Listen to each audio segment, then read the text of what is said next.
اهلا ومرحبا بكم معنا مشاهدينا، احييكم على الهواء مباشره و يعني هنقول اخر حلقه لاستاد العرب لكل العرب في عام 2020. كل سنه وانتم طيبين. الجمعه الجايه هتكون اول ايام العام الجديد 2021. يا رب ان شاء الله يكون هذا العام عام سعيد ومليء بالصحه والخير وانقشاع هذا الوباء اللعين جائحه كورونا اللي ضربت العالم كله. طبعا بنقول الف سلامه لكل الناس اللي تعافت او ما زالت تعاني من هذا المرض. باسمحوا لي ارحب في البدايه بنجم من نجوم منتخب الامارات الملقب بالابيض. شارك مع منتخب الامارات في العديد من المباريات الهامه، وايضا مش بس في الملعب، كان مدرب لحراس المرمى في المنتخب ومدرب لحراس المرمى في نادي الشارقه الاماراتي. الكابتن حسن اسماعيل، اهلا بك. اهلا بكم ونشكركم على الاستضافه، وانا اتواجد في بلدي طبعا مصر أكيد. عزيزه علينا، واحنا دائما نقول مصر والامارات بلد واحده طبعا وكلنا اهل ان شاء الله، وان شاء الله نقدم استضافه لمشاهدين القناه وحوارنا يكون شيق الليل ان شاء الله. اكيد ان شاء الله، احنا سعداء باستضافه حضرتك ووجودك في مصر. وطبعا نحب نلفت نظر المشاهدين او نوضح انه الكابتن حسن اسماعيل هنا في مصر للمحاضره في دوره لحراس المرمى، مش كده؟ والله احنا اخذنا يعني يمكن على عاتقنا ان تطوير منظومه حراسه المرمى في الوطن العربي ككل، والحمد لله كان معنا الجنرال الكبير استاذنا كابتن فكري صالح، الكابتن الكبير اللي دائما نتشرف في التواجد معه. طبعا المنظومه طبعا ان شاء الله هي الدوره الثانيه كانت، والحمد لله كان في اقبال من ليبيا ومن السودان ومن سوريا ومن جمهوريه مصر، وتواجد دائما عدد كبير. الحمد لله الدوره لها صدى كبير الحمد لله، وكان فيها مشاركه الكباتن عن التحكيم جمال الغندور وعن التغذيه ده كوكبه يعني من النجوم. يعني كابتن فكري صالح طبعا علامه من علامات حراسه المرمى في مصر، وهو من عظماء حراس المرمى وايضا عظماء المدربين لحراس المرمى. اخرج العديد من الحراس المرمى، طبعا على راسهم طبعا نجم افريقيا والنادي الاهلي ومنتخب مصر الكابتن عصام الحضري. الحقيقه قبل ما ابدا حواري اللي منتظر انه يكون شيق مع الكابتن حسن اسماعيل النجم السابق حارس مرمى السابق لمنتخب الامارات، اسمحوا لي ان اشير الى بادره جميله جدا، يعني تعد الاولى من نوعها. النهارده السيد الرئيس عبد الفتاح السيسي كان استجاب لهتافات الجماهير في الشارع وحرصهم على ان هم يسلموا عليه ويظهروا لهم حبه، وبالفعل نزل انه يسلم عليهم، واوصاهم طبعا بارتداء الكمامه حتى يقوا انفسهم من هذا المرض، مرض الكورونا والمنتشر. احنا شايفينه امامنا اهو على الهواء، واضح طبعا الكلام، وواضح الروح الطيبه اللي تعبر عن حب الناس للرئيس عبد الفتاح السيسي، وايضا استجابته لهتافاتهم، وانه يقف بنفسه وينزل يسلم عليهم. الحقيقه دي حاجه بادره الاولى من نوعها، بنشكره طبعا عليه.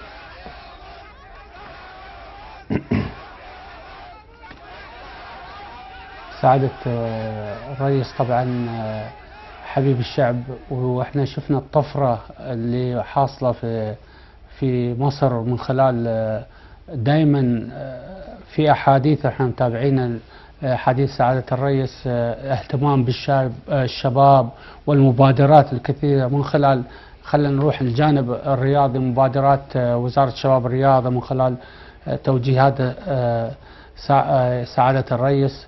واليوم كذا مبادرة كبيرة، تنظيم أحداث رياضية مستوى عالمي مثل بطولة كاس العالم كرة اليد، عندنا بطولة عالمية للجمباز. كاس العالم كرة اليد سوف يقام في يناير 2021. طبعا هذه توجيه، لكن لو بنتكلم على الانجازات السابقة كان ابرزها 2019 كاس افريقية للشباب وكبار. وكذلك هي المسيرة طبعا متواصلة، وهي تعليمات وتوجيهات واضحة من خلال حتى اطلاق مبادرة سعادة الرئيس باحتراف وجود 1000 لاعب محترف خارج مصر على شاكلة النجم الكبير محمد صلاح.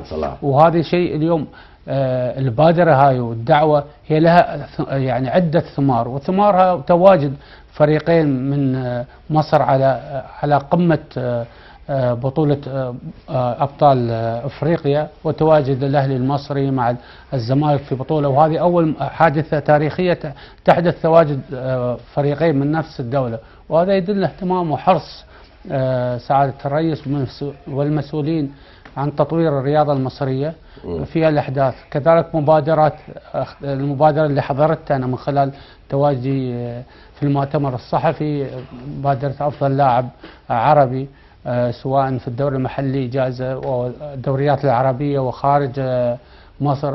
إذن هي المبادرات الرياضية وهي دائما تستهدف فئة الشباب وفئة التطور والرقي، الوصول إلى المصاف الكرة الأولى والكرة العالمية. هذه التوجيهات واضحة في عمل الفن الرياضي في دولة الحقيقة في كل المجالات، مش بس في مجال الرياضة. والحقيقة يعني رئيس عبد الفتاح السيسي النهاردة بيضرب أروع الأمثلة في التواضع والتواصل مع الشعب بما حدث اليوم، واللي تابعتوه حضراتكم أمامنا على الشاشة، واللي بنقول إنه بادرة الأولى من نوعها. طبعا نعى السيد الرئيس السيسي المستشار لاشين إبراهيم رئيس اللجنة الوطنية للانتخابات.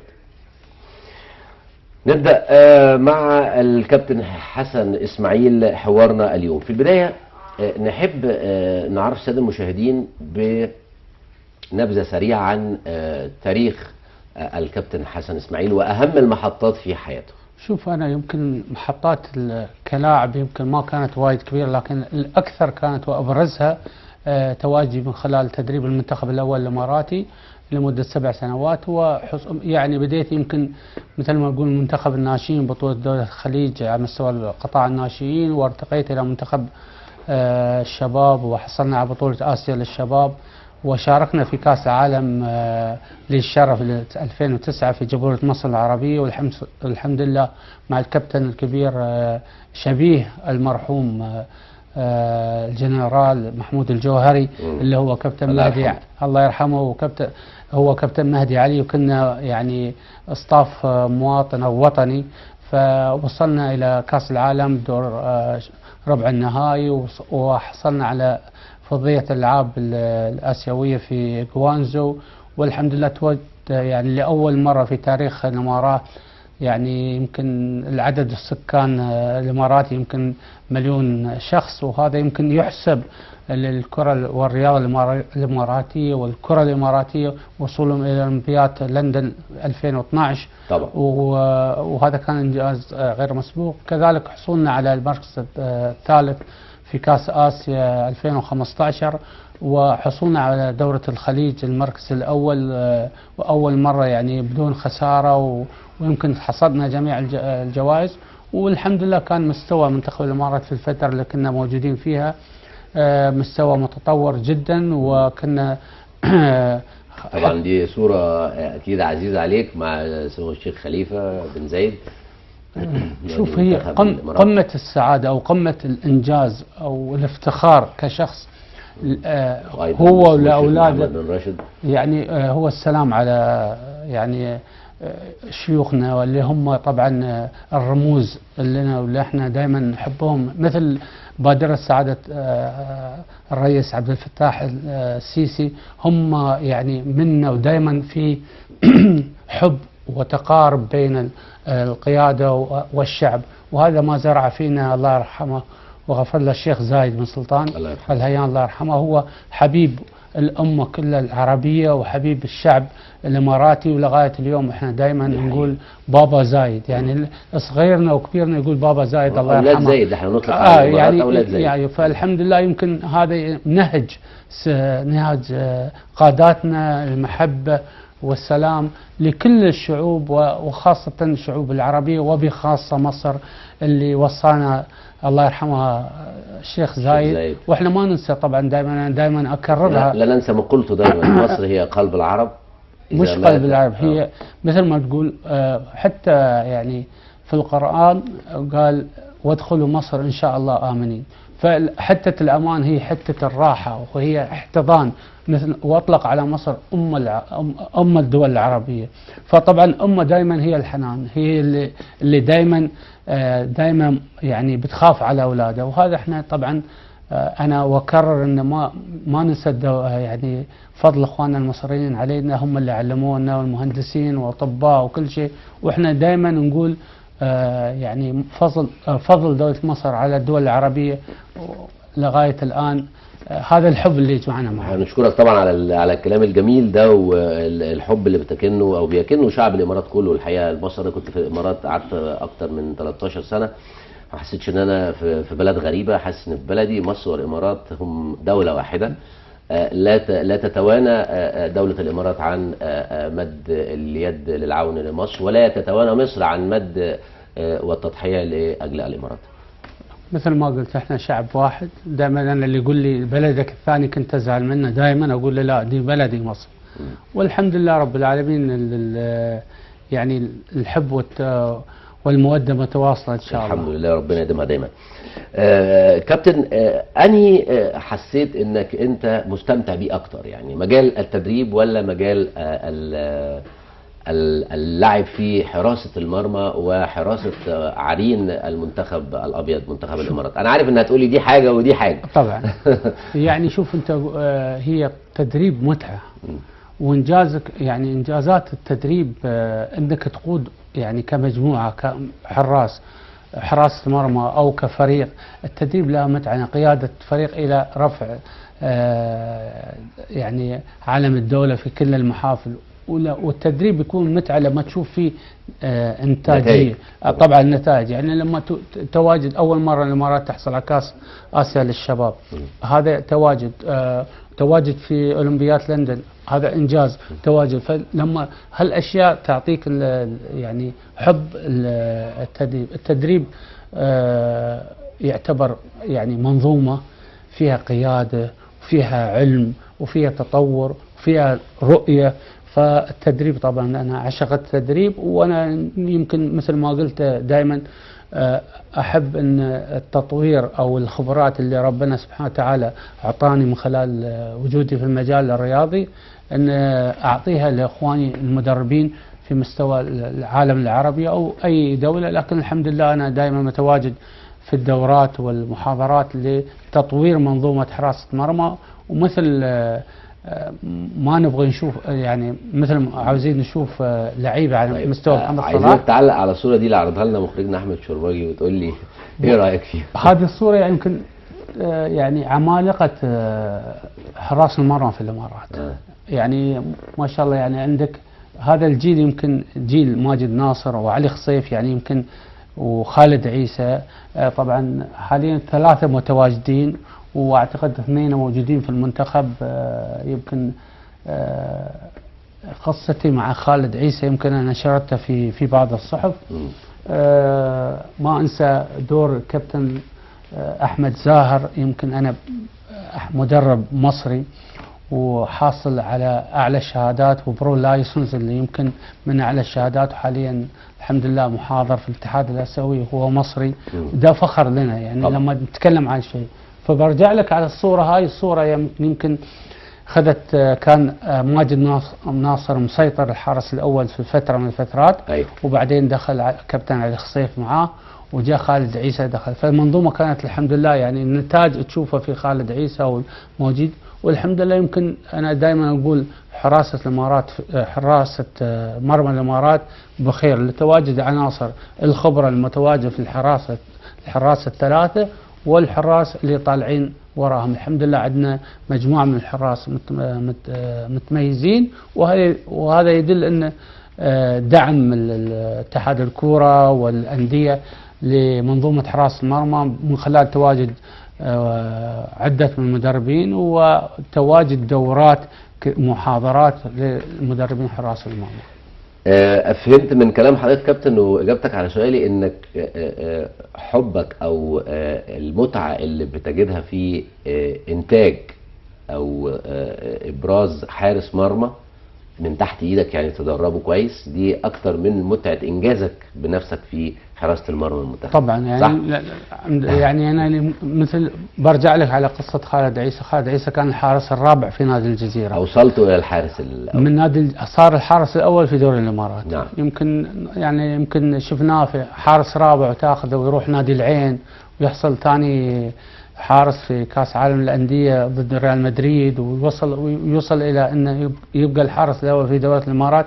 هنا المتعه والنتاج اللي انت دائما تفتخر انك طلعت شيء من صناعه حارس، يعني. مثل حكايه كابتن فكري صالح مع كابتن عصام الحضري، وتواجد انا اللي افرحني في نهايه الدوره تواجد كابتن عصام الحضري في نهايه الدوره، وانضمامه مثل ما سمعت الى منظومه حراسه المرمى، وكان المفروض يكون عنده عقد مع فريق تونسي مع طبعا فها شيء يدل على ان منظومه حراسه المرمى حتكتسب مدرب جديد صاحب خبرات، وحراسه مرمى علم وخبرات، والخبرات اكثر من العلم. طيب قبل ما اخش في تفاصيل عن ازاي بتصنع حارس مرمى قوي او عملاق، بدليل انك جبت خالد عيسى كان الحارس الرابع حطيته في المركز الاول، من افضل حارس مرمى شهدته الامارات؟ طبعا تاريخ الامارات من خلال تواجد كابتن محسن مصبح يعتبر الحارس الابرز في تاريخ كرة الامارات، لان اليوم انجازنا في وصول سنة 90، واحنا دائما سبحان الله 2012 اولمبياد مع منتخب مصر، وسنة 90 منتخب الامارات مع منتخب مصر في كاس العالم. في كاس العالم في ايطاليا. انا بعتقد انه كل النجوم اللي شاركوا، نجوم الامارات طبعا في كاس العالم 90 اسمائهم ما زالت رنانه وراسخه في عقول العالم العربي الرياضي. شوف مثل ما نقول وعدنان الطلياني يعني مش عايزين نقول كلام، يعني مش عايزين ننسى حد يعني. ما نبغى ننسى حد، لكن احنا مثل ما نقول اسطوره في الكره المصريه، يعني محمود الخطيب طبعا. عده نجوم، يعني انا عده نجوم، بس اقول لك اضرب مثلا محمود الخطيب، عدنان الطلياني في كرة الإمارات، أسماء كثيرة، لكن الأبرز والناس اللي لها حب الجماهير الصورتين عربيتين مثل ما نقول الكرة السعودية ماجد عبد الله، فالإطار هذه طبعا نجوم لن تنسى. والفهد طبعا، وفهد أنا وزهير بخيت يعني يعني مجموعة المنتخب كانت مجموعة لما هاي النجوم يعني تحقق انجاز، فالجمهور دائما يكون الذاكره مرتبطه بهذه النجوم، وانجازهم كان طبعا وصول لكاس العالم. كيف تصنع حارس مرمى يعني اسطوري؟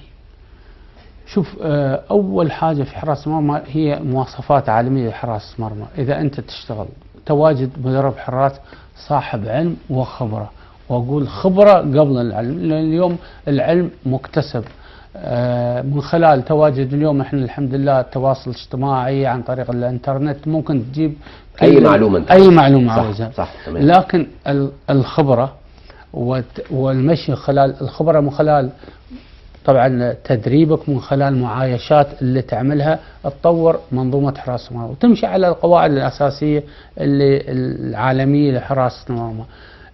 خلينا نقول احنا يمكن انا دائما احلم وازعل في نفس اللحظه، احلم من عدم تواجد عده حراس على المستوى الاوروبي، وهذه يمكن ظاهره اختفت من ايام بادو الزاكي وكذا حارس. حاليا تواجد يمكن حارس مغربي في الدوري الاوروبي، لكن احنا كدول عربيه وبخاصه مصر، وارد اكرر بخاصه على التواجد السكاني الموجود، مصر تستاهل ان يكون لها عده حراس على مستوى اوروبي ان شاء الله باذن الله. طبعا لازم اكيد حارس المرمى يكون فيه مواصفات عشان تقول انا هدرب هذا الحارس وهيكون رقم واحد او هيكون حارس مرمى قوي. اهمها تكون ايه؟ طبعا الطول وعنده سمات شخصيه، القياده الشخصيه. يعني القياده هذه اذا حارس ما عنده قياده فريق، وحضرب لك مثال يعني يمكن تطور القياده تي عن طريق يعني يكون عند الشخص قيادي للفريق، لأن حارس المرمى هو يقود الفريق ككل من خلال تواجد آخر واحد وخلال تحكمه في المنظومة الدفاعية. وإذا حارس المرمى عنده صفة القيادة التكتيكية يكون يقدر يقود دفاعه لعدم تسجيل أي أهداف. وأنا أضرب لك مثال الكابتن محمد الشناوي في نادي الأهلي. بداية كانت يعني في بدايته كانت ناقصة لنا هذه الشخصية، لكن من خلال مشاركته الكثيرة اكتسبها، من سواء تواجد مع المنتخب الوطني ومن خلال تواجده مع نادي الأهلي إلى البروز، وأصبح عنده قيادة يعني شخصية قيادية للفريق. ولاحظنا يمكن حتى في التصفيات يعني في بطولة أفريقيا في مباريات نادي الأهلي صارت أخطاء، لقيته هو يبتسم ويشجع المدافع. هاي تعتبر نوعية من القيادة، يعني بدأ يعرف يتعامل مع الأربع المدافعين، خط الدفاع وخط الدفاع والفريق، وبدأ متى يقدر أصبح عنده رؤية وأصبح عنده فكر في القيادة. هذه يساعد الحارس. هذه أهم صفتين أنا دائما أخذهم في حراسة المرمى، أنه يكون عنده الطول وعنده شخصية قوة. ولاحظنا احنا اليوم لما تيجي على حراس المرمى، خليني أذكر لك مسيرة مصر من طبعا الله يرحمه ثابت البطل إلى كرامي إلى الكباتن شوبير، كابتن أحمد شوبير، كابتن عصام الحضري. صفة القيادة موجودة عندهم.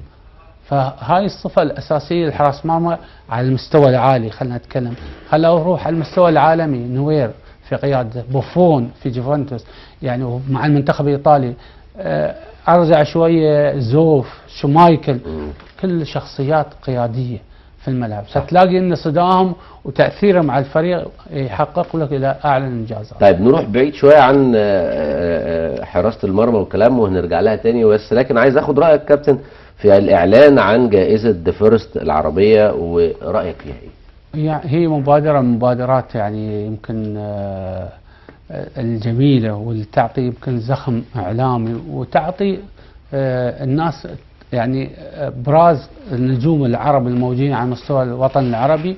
وهي مبادرات يعني مثل أقول لك أنا حبيت أشيد لدور معالي وزير الشباب والرياضة الدكتور أشرف صبحي، ومن خلال مبادراته وأطلاق عدة جوائز من ضمنها هاي الجائزة، ورعاية البرامج للشباب.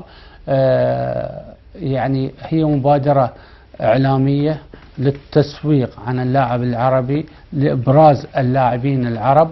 وهاي احنا يمكن ينقصنا في الوطن العربي نفس هذه الجوائز، لأن هذه هي صفة يعني من صفات التسويق للاعبين العرب. يمكن احنا في الوطن العربي عندنا عدة نجوم محتاجين إلى تسويق إعلامي، وهاي الجائزة يمكن لها مردود إيجابي على الكرة العربية. وطبعا احنا في مصر دائما دولتنا مصر عندها مبادرات، هذه أول مبادرة من نوعها في الوطن العربي. يمكن هاي حتقرب وتسلط الضوء على نجوم الكرة العربية. تواجد إعلامي حيكون سواء الدول العربية أو الدول الأوروبية، ومن خلال تناقل الأخبار على مستوى العالم ككل، العالم الرياضي ككل. طيب فاصل قصير مشاهدينا، نعود بعده لاستكمال حوارنا مع الكابتن حسن إسماعيل نجم حراس المرمى السابق بمنتخب الإمارات ومدرب أيضا منتخب الإمارات لحراس المرمى.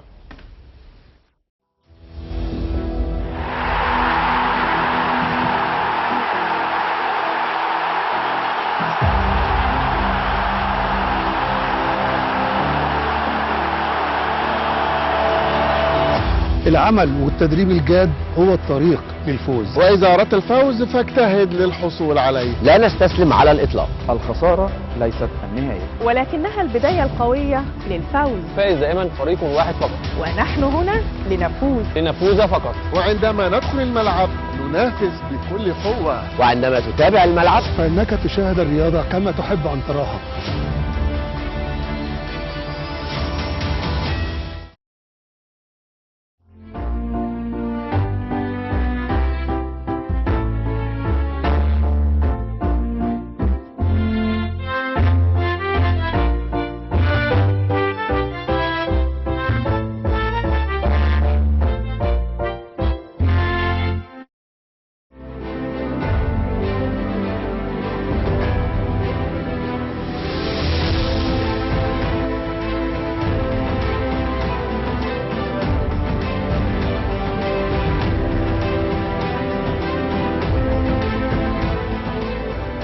السامر قريبا على المصرية.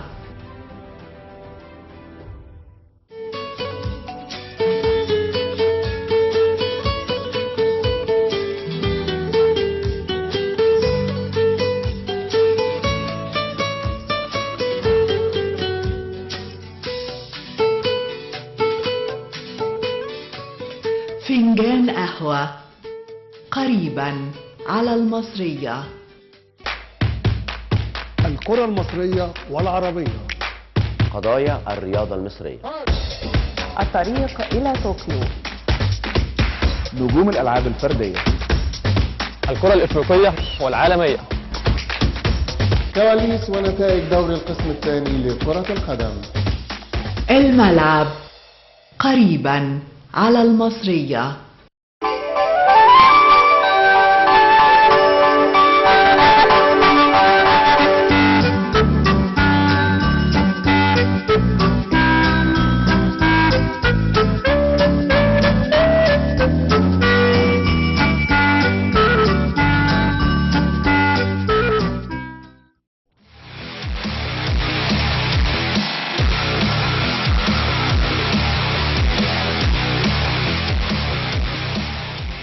مرة تانية رجعنا لكم مشاهدينا بنكمل حلقتنا استاد العرب مع نجم منتخب الامارات السابق حارس المرمى الكابتن حسن اسماعيل.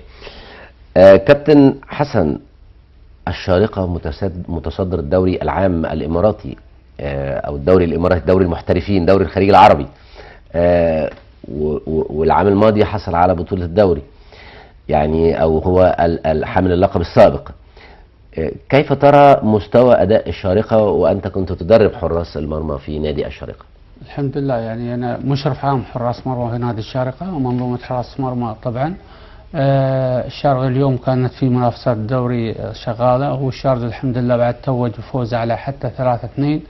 الشارقة الحمد لله طبعا يلقب بالفريق الملكي في دولة الإمارات لحصوله على بطولة الكاس 8 مرات وحصول على الدوري. أكثر فريق حصل على الكاس. هو طبعا الشارقة عند يعني كان من أغلب النجوم 90 في كاس عام 90. الشارقة كان أعتقد فيه 8 لعيبة من نادي الشارقة. الشارقة مو بغريب انه يتصدر الدوري او يحصل على الدوري، لكن انا حبيت اشكر سعاده علي سالم مدفع رئيس نادي الشارقة الرياضي للعمل اللي قاموا فيه الاخوان في مجلس الاداره، وكذلك اشكر سعاده عبد الله العجلي واخوانه في شركه كره القدم، قاموا بعمل جبار هذا الموسم لبقاء الشارقة منافس من خلال استخدام سواء لعيبه اجانب او مواطنين على مستوى عالي جدا. وهذا اليوم كذلك نفتخر احنا كمدربين وطنيين ان تواجد حصول الشارقة من مدرب وطني اللي هو الكابتن عبد العزيز العنبري، وتصدروا ان شاء الله ومنافس 3 بطولات. الشارقة حاليا السنة الماضية كان بطل السوبر، وحاليا عنده بطولة السوبر كذلك، وعنده صعد الى الدور ربع النهائي في كاس رئيس الدولة، البطولة المفضلة لنادي الشارقة. احنا دائما نفتخر على الشاشة. ايوه احنا دائما نفتخر بالقيادة الوطنية، يعني المدربين المواطنين. وكذلك اليوم اعلى هرم في في جمهورية مصر وهو المنتخب الوطني بقيادة الكابتن حسام البدري. نتمنى له كل التوفيق. خلال متابعتي المباراتين السابقتين كان عنده غياب كثير من النجوم وعلى راس محمد صلاح، لكن المنتخب التاز في عمل فني موجود للمنتخب. الكابتن حسام اتمنى له التوفيق، وانا دائما اشد مثل ما كان كابتن مهدي علامه بارزه وفارقه في كره الامارات، ان المدربين المواطنين لما يحصلون على فرصه في التدريب يحققون انجاز. واحنا لا ننسى كابتن الله يرحمه الجنرال محمود الجوهري وكابتن حسن شحاته وكثير من المدربين كانوا يعني يحققون انجازات للكره المصريه. اتمنى الاهتمام بالعنصر الوطني في كل الدول العربيه وخاصه في دوله جمهوريه مصر، من خلال اهتمام بهم بعقد دورات يعني تطور من قدرات المدرب الوطني، من خلال عمل معايشات للمدرب الوطني، تزيد ثقافته. مثل ما كانت مصر جمهورية مصر مصدرة للمدرب العربي في كل الألعاب الرياضية، وخاصة في كرة القدم. كانوا مدربين كثير في الدول العربية. اليوم يمكن حنقول قل المدرب المصري في التواجد في الكرة العربية. أنا أتمنى يعني دي حقيقة. دي حقيقة، وهاي شيء يؤلمني جدا. يعني اليوم عندنا كفاءات كثيرة، سواء كانوا لاعبين أو كانوا دخلوا المجال التدريبي. أتمنى يعني المدربين الكرة المصرية يتواجدون مرة ثانية. طيب، في خبر الحقيقة يعني يعتبر مش لطيف، هو إيقاف لاعب العين عامين بسبب المنشطات. أكيد طبعا سمعت هذا الخبر. اللاعب الكازاخستاني إسلام خان تم إيقافه من قبل الاتحاد بأنه بسبب تعاطيه المنشطات، وتم إيقافه لعامين. هذا اللاعب هو اللي أمامنا على الشاشة، هو اللاعب إسلام خان. كيف تنظر إلى تعاطي هذا اللاعب المنشطات والعقوبة الإيقاف لمدة عامين؟ شوف، هي العقوبة طبعا هي عقوبة دولية. هي منظمة يعني المختصة في المنشطات والأشياء، هي العقوبة طبعا دائما تكون دولية. طبعا استخدام المنشطات هو يعني استخدام يعتبر غير قانوني أو مساعدة غير قانونية. نعم. وهي يمكن مو بأول لاعب، يمكن إسلام يمكن ظهر كونه لاعب في نادي العين لبروز ولاعب محترف. فمن المعيب على أي لاعب يعني استخدام المنشطات للإبراز. يمكن ملابسات كل القضية الإدارة واتحاد الإمارات عندهم أكثر دراية فيها، لكن أنا كظاهرة استخدام المنشطات أعلق عليها أن يعني يعتبر استخدام غير شريف في اللعبة. وإحنا دائما كرة القدم عبارة عن اللعب النظيف. هو طبعا يعني طبعا ما حدش بيؤيد او بيحب انه يشوف اي لاعب من اللاعبين سواء في منتخب او سواء في انديه يعني زي اسلام خان انه يتعاطى اي منشطات. لكن تفسيرك ايه؟ لانه ايا كان اللاعب اللي بيتعاطى المنشطات يعني نفسيا بيكون ايه تفسيرك لهذا الموضوع؟ شوف، هي طبعا اللي يحصل يعني هي فيها متعمد غير متعمد. تمام. لكن في بعض مثلا في بعض الفيتامينات تحتوي على بعض المنشطات او بعض الادويه يعني تحتوي على بعض المنشطات. يمكن الخلفيه الثقافيه لبعض اللاعبين تكون قليله، وممكن انا عيب كذلك يمكن الجهاز او الجهاز يعني الطبي. الجهاز الطبي طبعا لازم يكون ملم بالامور كلها. عشان كذي في بعض، لان في بعض الحالات انا قريت عنها صارت ان في بعض المنتجات اللي جت من دول خارجيه كانت تعتبر يعني يعني منشطه، وهم ما كانوا كاتبين في ان هي منشطه. فالامور هاي يجب ان حاليا يمكن اصدرت المنظمه الخاصه بالصحه استخدام المنشطات دائما كانت تصدر نشرات خاصه بمسميات الادويه المسموحه والغير مسموحه. ولكن يعني اعتقد انه زي ما ذكرت حضرتك انه لابد ان الطاقم الطبي او الجهاز الطبي في الفريق هو المسؤول عن اي عقاقير ياخدها اللاعب في الفريق. لازم يسال الدكتور بتاعه، ولازم يعرفوا انه النقطه دي كمان انه ممكن يكون في ادويه فيها منشطات محظوره وغير مقصوده زي ما حضرتك، وقد يكون هذا غير مقصود. طبعا برضه عايزين نوضح للناس ان مش كل واحد بياخد منشطات او يتم ضبطه انه يعاقب بتعاطيه المنشطات بيكون مقصود. صحيح، مش كده؟ احنا لازم نثقف اللاعبين بالضبط. يعني من خلال يعني احنا كان معنا الدكتور سامح في الدوره الدوليه لحراس المرمى. احنا جبنا يعني تعمدنا جبنا واحد مختص في الامور التغذيه والامور الاشياء المسموحه يستخدمها الرياضي وغير مسموحه. فالاشياء تساعد اللاعب، لما اللاعب عنده ثقافه هو يمتنع عن الاشياء. صح. نرجع للكرة الإماراتية. ما سر هنقول تذبذب مستوى المنتخب الإماراتي في الفترة الأخيرة؟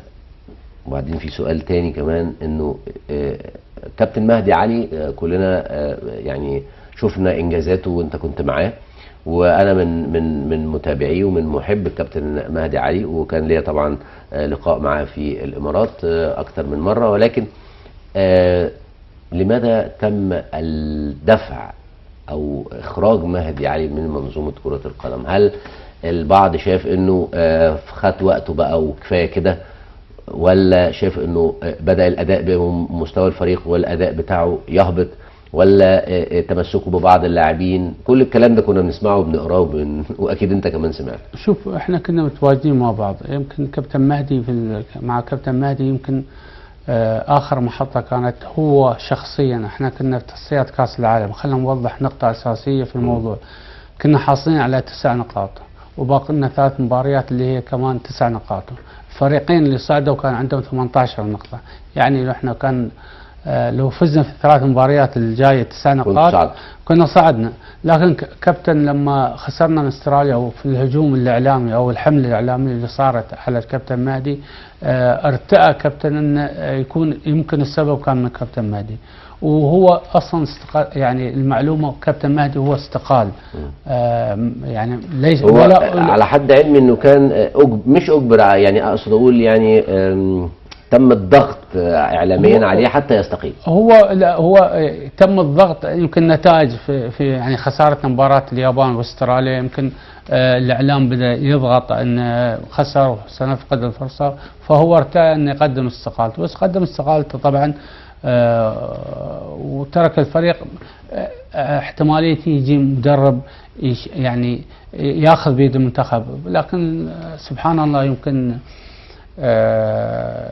القرار اعتبره يعني يمكن سبحان الله، يمكن هذه يمكن رايه هو ان لو كمل يمكن ما نصعد، لكن سبحان الله هو استقال وبعد ما صعدنا صار في حاله تذبذب في الفترات. اختيارات طبعا اللاعبين، رؤيه اختلفت، مدربين جو يمكن ما نجحوا، يمكن جو 5 مدربين للاسف ما نجحوا في يعني تطوير اداء المنتخب وخلق وتجانس المنتخب، ومن خلال النتائج اللي حصلت مع المنتخب. والحين رؤية طبعا الاتحاد الشيخ راشد بن حميد في التعاقد في الفترة الأخيرة كان خيارين بين التعاقد مع مارفق المدرب الهولندي أو كابتن مهدي.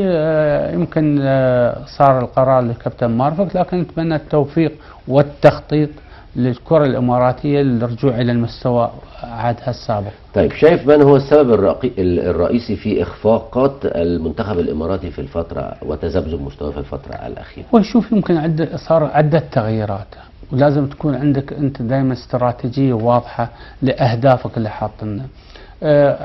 صار تغييرات المدربين، 5 مدربين في خلال 5 أعوام، عدم استقرار.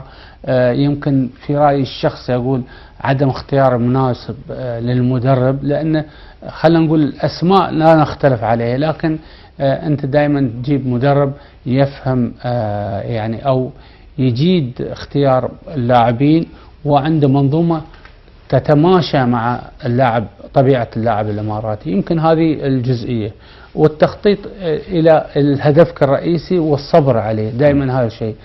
هذا اللي حاليا اللي حصل لما تم تعاقد مع كابتن مارفق.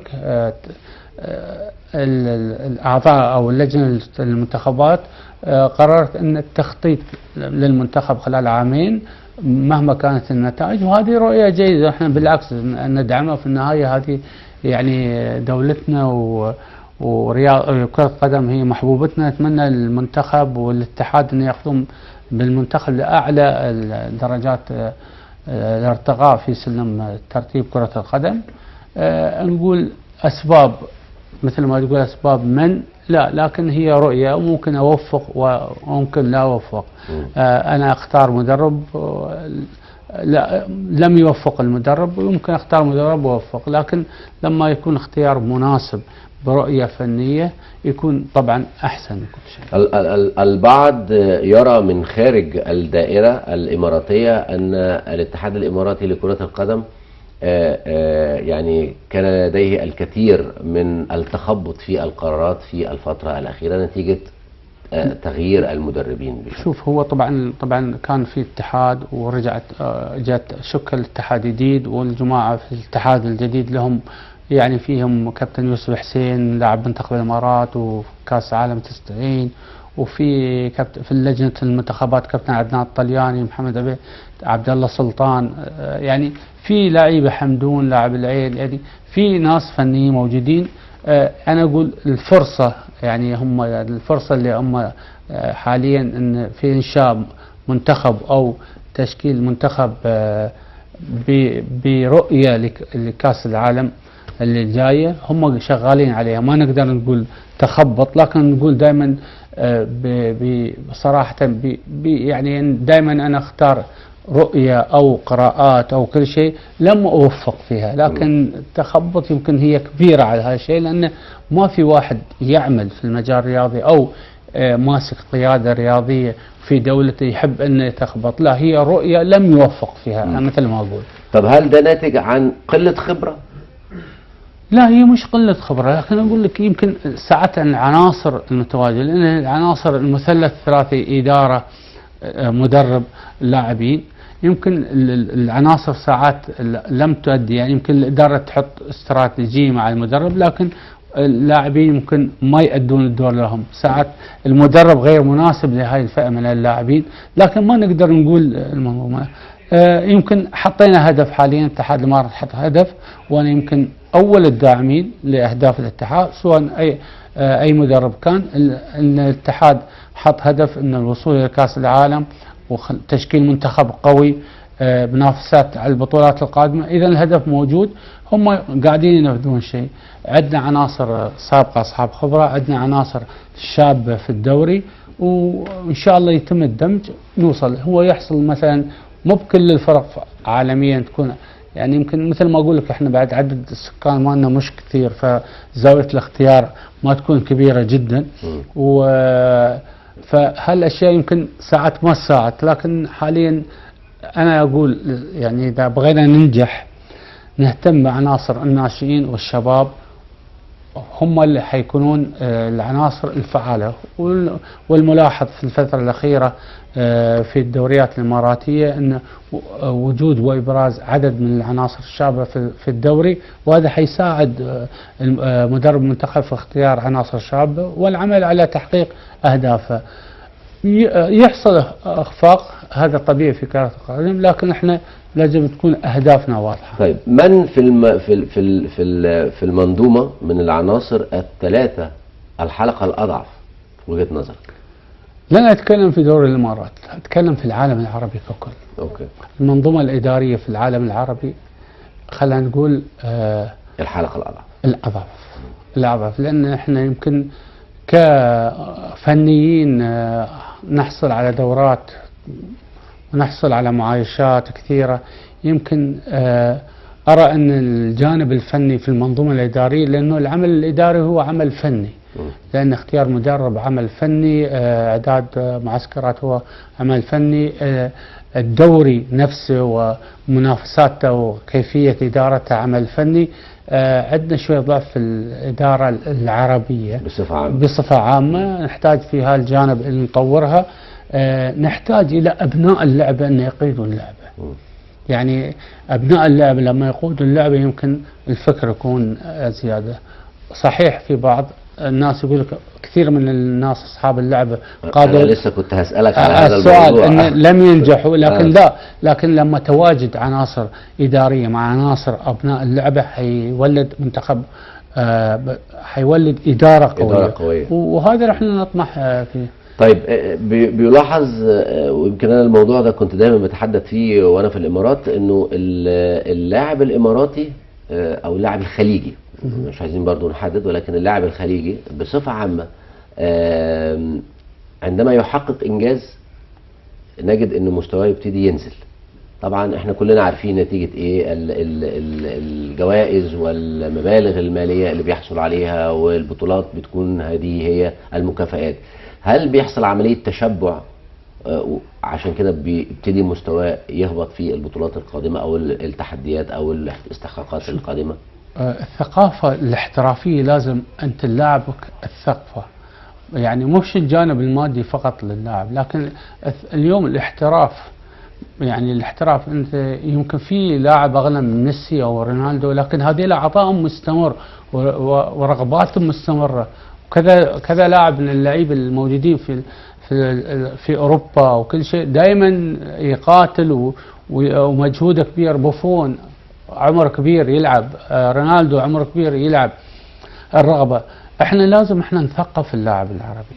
اللاعب العربي يحتاج الى كثير من دخول الاحتراف الحقيقي، وهنا نرجع حق الدور الاضعف اللي هو الجانب الاداري، لان الجانب الاداري عليه رقابه غير الرقابه النفسيه على اللاعب نفسه. تطبيق منظومه الاحتراف بحذافيره هي حتساعد اللاعب العربي للارتقاء الى اعلى المستويات. عشان كذا الاستمراريه مش موجوده يعني.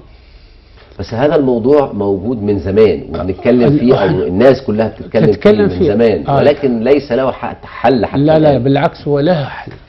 لا حل يعني، ما شفناش حل، يعني ما شفناش نتائج. انا بقول لك شيء يمكن اعمل لك ترند عليه في حلقتك اليوم. عدم تواجد محمد صلاح في المباراتين اللي فاتت سبب اداري ولا فني؟ سبب اداري. خل اجاوبك، يمكن انت ما تبغى تجاوب لكن انا اجاوبك. اليوم مش معقوله لاعب يلعب دوله، منتخب دوله يلعب، يروح فرح في ظل احنا كورونا، فرح اخوه يا اخي خلص المباراتين وروح مثل ما تبغى. هل يقدر يعمل الفكر هذا مع ليفربول؟ ما يقدر يعمله. فالفكر تطبيق الاحتراف بحذافيره في الكره العربيه غير موجود او ضعيف. عشان كذا تصير هذه الاخطاء، او في مجاملات، او هي دائما. انا اقول لك، يمكن انا حضرت مره مع فريق في رومانيا، الفريق المشهور بوخارست، سوا بوخارست، وحضرت مع لاتسيو نفس الشيء. فشفت النظام الموجود عندهم. الساعه 7 الصبح الفريق الكل في عندهم ساحه للسيارات، في باص كبير يركبون، زوجته توصله، عائلته ويوصل، المهم سيارته موجوده في ساحه، يروحون النادي. الساعه 8 الجميع على الافطار، قبلهم في دكتور يعمل تست، وبعدين جميع الافطار، ما حد يقوم على الافطار. بعد الساعه 9 او 8:30 خلصوا. في عندهم اللي عاوز يربط بيتمرن اشياء عندهم لغايه الساعه 12. بعد الساعه 12 الجميع على الغداء. بعدين في غرف او جلسه اللي يبغى ينام ويبغى يلعب بلاي ستيشن، بس عند الساعه 4 كل متواجد. في انضباط يعني. في شوف الاحتراف كيف انضباط وكل موجود. تقول لي زوجتي، تقول لي ظرف طارئ، لا، في تلفون خاص الناس المهمين لك يتصلون عليه، في واحد مختص يجاوب. حالات طارئه يحل كل الحالات الطارئه الموجوده للاعب وهو ما يدري هو في الملعب. تمام. فكل شيء لغايه الساعه 8 العشاء مع بعض، الخروج مع بعض، وبس نزلك ترجع بيتك. اذا انت قضيت الاحتراف من الصباح للمساء مع النادي ككل. اذا هي الاحتراف مهنه، احنا لازم يعني نطبق اصول هذه المهنه في كره القدم. عشان شيء انا اقول لك الاضعف اداريا، لانه احنا دائما ما نطبق عن شيء. دائما اللاعب اقوى من المنظومه، المفروض منظومه كره قدم اقوى من اللاعب. احنا الحقيقه وقتنا خلص، مفيش في وقتنا كتير، يعني يمكن 30 ثانيه يعني هشكر ضيفي فيهم الكابتن حسن اسماعيل، حارس مرمى منتخب الامارات السابق والمشرف العام على حراس المرمى بنادي الشارقه، وايضا مدرب حراس المرمى بمنتخب الامارات السابق ايام العصر الذهبي او الفتره الذهبيه، خليها الفتره الذهبيه لمنتخب الامارات ايام الكابتن مهدي. انا حضيف شوي، انا هذا الوقت ما يزعل، لكن احنا دائما ليش خلينا نقول ما ننظر ان التواجد في المستويات العليا، مثلا كاس العالم ليش احنا ما نكون من الثمانيه الاوائل؟ ليش تخطيطنا دائما نفرح بالتواجد؟ مظبوط. هاي المنظومه العربيه فيها نواقص، اذا هذا التخطيط ليس فني، هذا تخطيط اداري. لازم الرؤيه والاستراتيجيه تكون دائما للاعلى.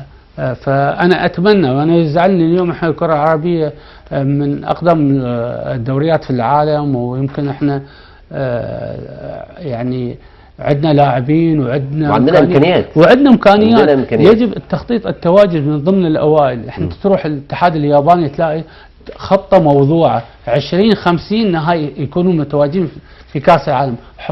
خطه موجوده مدعومه من الحكومه، الاتحاد الجديد ينفذ الاستراتيجيه اللي تساعد على وصول هذا الشيء. نتمنى ان شاء الله انه الحلقه الاضعف تبقى هي الحلقه الاقوى. شكرا ليك كابتن حسن اسماعيل، شكرا، نورتنا وسعداء بوجودك في مصر، وان شاء الله تكون قضيت وقت يعني سعيد. بالعكس انا لي الشكر التواجد معاكم، بالعكس اليوم يعني انا فرحان ان اعبر عن الرؤيه اللي عندي حق منظومه حراس مرمى او الكره العربيه ككل. شكرا لحضرتك، شكرا ليك. مشاهدينا بنتمنى ان كنتوا استمتعتوا بحلقتنا النهارده، اخر حلقه في عام 2020 الجمعه 25 ديسمبر. بشكركم وكل سنه وانتم طيبين، الى ان نلقاكم العام القادم ان شاء الله اذا كان في العمر بقيه. ولكم تحياتي وتحيات طاقم العمل بقياده احمد الشرباجي، الى اللقاء.